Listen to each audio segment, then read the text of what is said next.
अगर आपको बहुत ही जल्दी या बहुत ही ज़्यादा सॉरी बोलने की आदत है तो आज से ये प्रैक्टिस चेंज कर दीजिए। क्यों?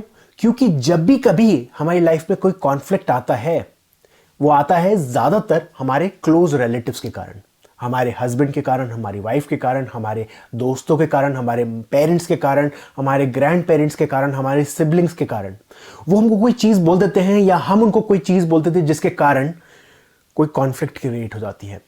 अब उस सिचुएशन को खत्म करने के लिए हम बोलते हैं कि चल यार सॉरी, बट क्या हम वो ट्रूली मानते हैं वो सॉरी? 90% लोग सॉरी को ट्रूली नहीं मानते। वो चाहते हैं कि वो जो अनरिजॉल्व्ड चीज आई है, जो कोई कॉन्फ्लिक्ट क्रिएट हुआ है, उससे दूर भागने के लिए, उसको अवॉइड करने के लिए वो सॉरी बोलते हैं।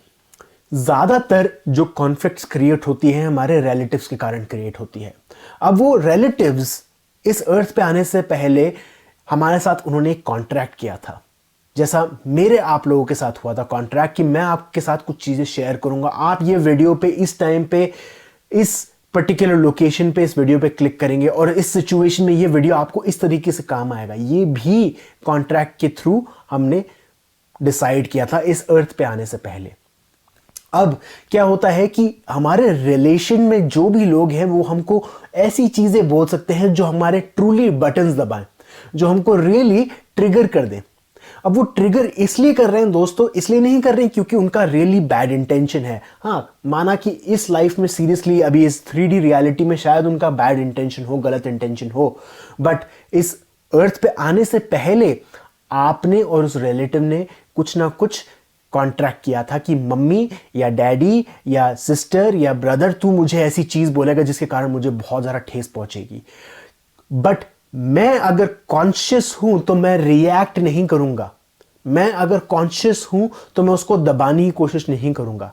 मैं अगर कॉन्शियस हूं तो उसको रिजॉल्व करने की कोशिश करूंगा। मैं अगर कॉन्शियस हूं तो अपना हार्ट सेंटर खोलने की कोशिश करूंगा। अगर मैं कॉन्शियस नहीं हूं दोस्तों, ये बहुत ही ज्यादा इंपॉर्टेंट चीज है, अगर मैं कॉन्शियस नहीं हूं तो तू वापस मेरी अगली लाइफ में आएगा मुझे वो चीज सिखाने के लिए। तो ये ऐसे काम करता है संस्कार। हमारे संस्कार एक लाइफ से दूसरी लाइफ में, तीसरी लाइफ में चलते हुए जाते हैं कंटिन्यूसली, वो कर्मा बार बार क्रिएट करते हुए जाते हैं।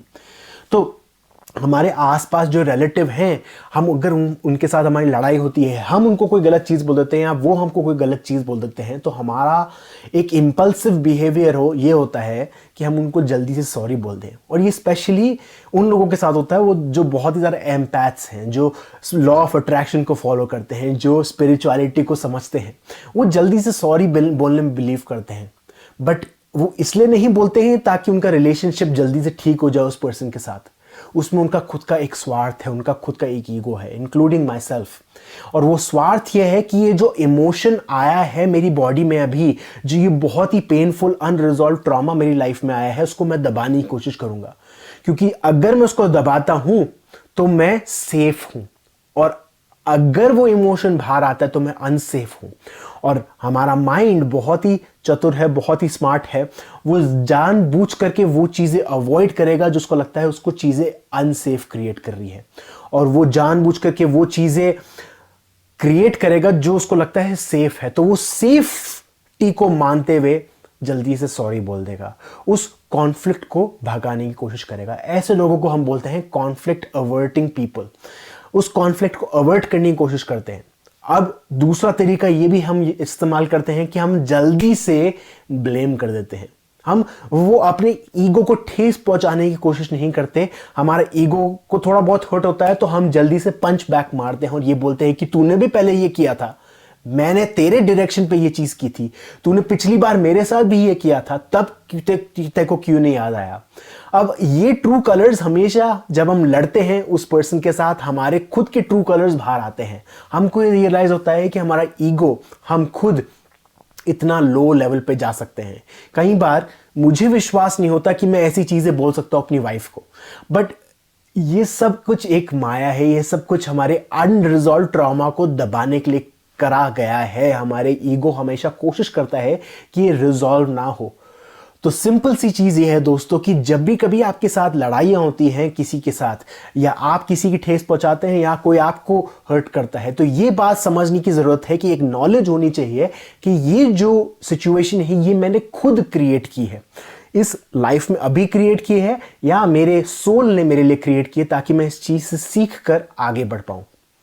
दूसरी चीज़ ये है कि मुझे अपना हार्ट सेंटर खोलने की ज़रूरत है, क्योंकि जितना अनरिजॉल्व ट्रॉमा हमारे पास होता है हम उसको हार्ट सेंटर को बंद करने की कोशिश करते हैं, उस हार्ट सेंटर को क्लोज्ड रखते हैं। तो हमारे हार्ट सेंटर को खोलना ज़रूरी है। जब भी कभी हम अपने हार्ट सेंटर को खोलते हैं तो वो अनरिजॉल्व ट्रॉमा रिजॉल्व होने लग जाता है, वो संस्कार जो है उसको हम रिजॉल्व करने लग जाते हैं, वो जो रिएक्शन है हम नहीं देते, हम प्रोएक्टिव बन जाते हैं, हम समझते हैं उस सिचुएशन को, और उसके बाद चाहे आपको सॉरी बोलना है तो आप बोल सकते हो, बट सॉरी जल्दी से बोलने की कोशिश मत करिए, ब्लेम जल्दी से डालने की कोशिश मत करिए।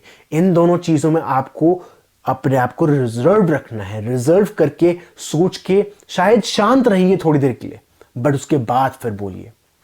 बट ज़्यादा देर तक के लिए भी शांत नहीं रहना है। अगर ज़्यादा देर के लिए शांत रहते हो तो आप उस सिचुएशन को इंटरनलाइज कर रहे हो और उसको और दबा रहे हो।